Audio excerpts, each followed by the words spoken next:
తెలంగాణ సాధించుకొని పుష్కర కాలం దాటింది. ఈ తెలంగాణ భౌగోళిక తెలంగాణ రావడానికి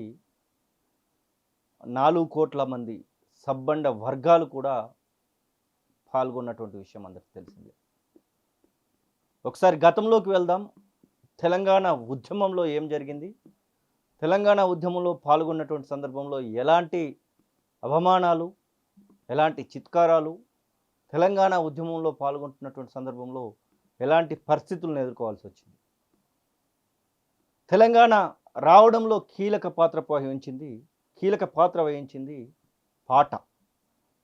ఆ పాటే లేకుంటే లక్షలాది మంది ప్రజలు గుమిగూడేవాళ్ళు కాదు. కవులు రాసినటువంటి పాటలను పాడినటువంటి నాటి తెలంగాణ ఉద్యమ గాయకులు మధ్యల సందీప్, మానుకోట ప్రసాద్ ఇద్దరు మనతో పాటుగా ఉన్నారు.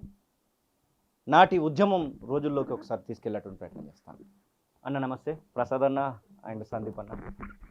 నా ఇంట్లోనే ఉంది. దాదాపు పుష్కర కాలం 12 సంవత్సరాలు గడుస్తూ ఉంది. దాదాపు 4 కోట్ల మంది జనాలందరూ కూడా కన్నటువంటి బిడ్డ తెలంగాణ. ఆ బిడ్డ ప్రసవించి ఆ బిడ్డకు 12 సంవత్సరాలు వస్తూ ఉంది. ఎట్లా అనిపిస్తూ ఉంది? ముందుగా మీరైతే వీరులారా వందనం అందరికి తెలిసినటువంటి పాటనే ఒకసారి అమరవీరులకు నివాళులు అర్పించి మన ఇంటర్వ్యూలోకి వెళ్దాం. వీరులారా వందనం, విద్యార్థి అమరులారా వందనం, పాదాలకు మా త్యాగదనులారా మరిచిపోము మిమ్ము, గుండెల్లో గుడి కడతం పోరు దండం పెడుతాం. వీరులారా వందనం, విద్యార్థి అమరులారా వందనం, పాదాలకు కాకతీయుల నుండి నీ సామ్రాజుల దాకా తెలంగాణ చరిత తెలుసుకున్నారు ఘనత. ఆంధ్ర దోపిడి చూసి అగ్గి పిడుగులైన వీరులారా వందనం, విద్యార్థి అమరులారా వందనం, పాదాలకు చదువుకోకొడు కానీ సాగానంపిన తండ్రి, చదువుల్లో సారాన్ని విప్పి చెప్పిన సారు, సావు వార్త వింటూ గుండె పగిలిన తల్లి. వీరులారా వందనం, విద్యార్థి అమరులారా వందనం, పాదాలకు మల్లె పువ్వుల్లారా మట్టి వాసనలారా, సేను సెలకల్లారా వాగు వంకల్లారా, మీరైనా చూసిండ్రా బాలకిషోరాల. వీరులారా వందనం, విద్యార్థి అమరులారా వందనం, పాదాలకు. ఎస్, జోహార్ తెలంగాణ అమరవీరులకు. ప్రసాద్ అన్న, ప్రధానంగా తెలంగాణ ఉద్యమం మొత్తం పల్లె పల్లెన పాకింది 2009 నుంచి 2014 వరకు. మలిదశ ఉద్యమం గురించి మాట్లాడుకుంటే అసలు తెలంగాణ ఉద్యమం పట్ల మీకు ఎలాంటి ఆసక్తి ఉండేది? తెలంగాణ ఉద్యమంలోకి వచ్చిన సందర్భంలో మోస్ట్లీ మీరు కూడా విద్యార్థి దశలోనో ఆ సందర్భంలోనో ఉండొచ్చు. ఎందుకు తెలంగాణ ఉద్యమం వైపు రావాల్సి వచ్చింది? ఎందుకంటే ముఖ్యంగా మాది మానుకోట. నేను అక్కడ డిగ్రీ చేస్తుండే. 2009లో నేను డిగ్రీలో ఉన్నా. ఆ డిగ్రీలో ఉన్నప్పటి నుంచే విద్యార్థి విభాగంలో పనిచేయడం, టీవీఎస్ కానీ ఏఐఎస్ఎఫ్ ఈ విద్యార్థి విభాగంలో పనిచేయడము, అందులో ఉన్న వాళ్ళు ఫ్రెండ్స్ అవ్వడం, వాళ్ళతో పాటు నేను కూడా అందరం కలిసిపోయి ధర్నాలు రాస్తారోకలు చేయడం, ఇట్లా సాగేది ఆ నిత్యం. ఆ తర్వాతనే నేను పాటల వైపు వచ్చింది అని అంటే 2009లో 9 చివరి దశలో నాకు తెలిసి 2009 డిసెంబర్ 9వ తారీఖు అనౌన్స్మెంట్ ఉంటుంది చిన్నమ్మలకి. శ్రీకాంతాచారి చనిపోయిన తర్వాత నేను ధూమ్ధామ్లలో పాటలు పాడడం అదంతా స్టార్ట్ చేయడం జరిగింది అనమాట. అంతకుముందంతా కాలేజీలో ధర్నాలు, రాస్తారోకలు, స్టూడెంట్ విభాగం నుంచి పోవడం రావడం ఇట్లా జరుగుతుంది. కొంచెం లెఫ్ట్ వింగ్ తోని సంబంధాలు ఉన్నాయనుకోవచ్చేమో. అంటే ప్రధానంగా మొదటి స్టెప్ ఎక్కడ మీకు పడింది అనుకుంటే ఆ డేట్ ఏమైనా, ఆ రోజు ఏమైనా గుర్తుందా? మీరు మొదటిసారి పెద్ద బహిరంగ సభలోనో పెద్ద ఏరియాలోనో పాడినటువంటి పాటకు సంబంధించి?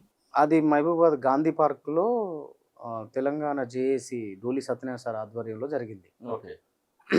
ఆ ఆధ్వర్యంలో ఆయన ఆధ్వర్యంలో జరిగినప్పుడు అక్కడ పెద్ద బహిరంగ సభ అది.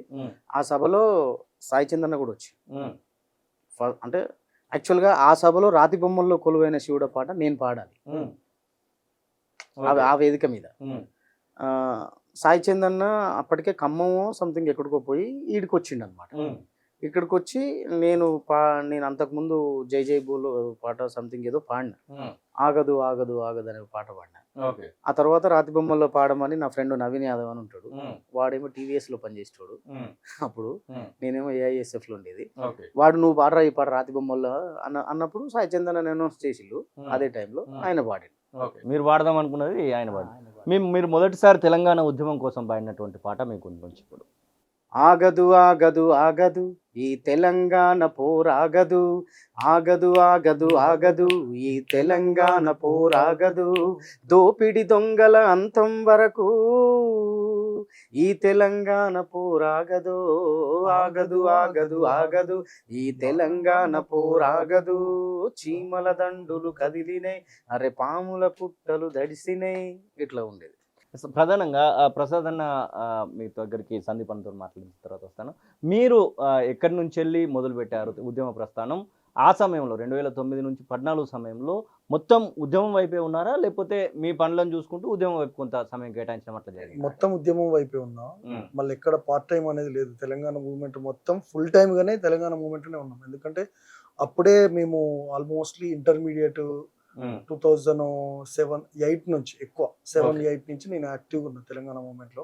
ఇంకా శ్రీకాంతాచారి చనిపోయిన తర్వాత పెద్ద ఎత్తున వేదికలు మొదలైనవి. మూవ్మెంట్ కూడా చాలా స్పీడ్ గా అందుకున్నది. అప్పటికి ప్రజలంతా ఒక తాటి మీదకి వచ్చారు.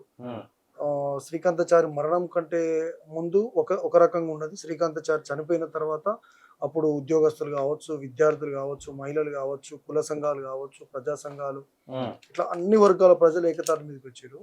శ్రీకాంతాచారి చనిపోయిన తర్వాత కొద్దిగా ఇంకా యాక్టివ్గా వన్ సైడ్ ఇక అప్పుడు ఎగ్జామ్స్ కూడా కొన్ని సందర్భాలలో డిగ్రీ ఎగ్జామ్స్ కూడా ఫైనల్ ఇయర్ ఎగ్జామ్స్ వదిలిపెట్టి కూడా తెలంగాణ మూవ్మెంట్లోకి వెళ్ళాల్సిన పరిస్థితి ఉంది.